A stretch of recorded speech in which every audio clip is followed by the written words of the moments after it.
Okay, we completed all our 8 of the short rows.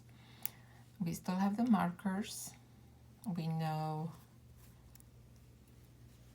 that we had 8 markers. That means we added 8 rows to the back.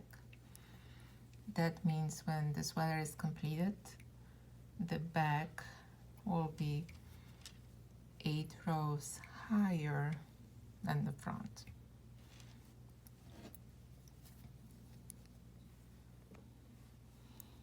Okay, closing the gaps for the short rows. We start in the middle of the back and you will knit all the way to the first gap. This is the stitch that we mark to pick up. What you will do, you will put that stitch on your left needle. You can remove the marker. And the way the stitch is right now is kind of twisted. That's what you want. Also, you have 2 stitches and you want to keep the same amount of stitches around. Therefore, at the same time that you close this gap, you will reduce 1 stitch. We are on the left side of the back when you look at this way. So on the left side, you will put needle through 2 loops and you knit together. And as you see, the gap has been closed.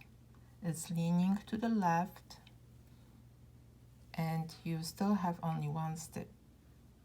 The first gap has been closed. Now we will go to the second gap. So we will knit 3.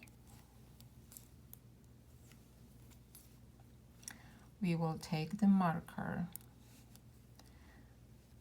and you can either remove the marker first or you can just put the yarn all over your left needle and then remove marker, whichever is easier for you.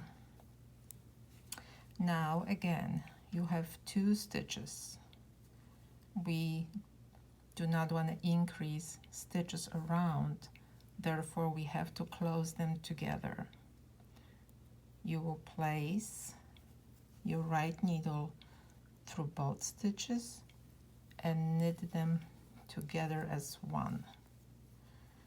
So again, the previous row is leaning to the left. That's what you want to do on this side.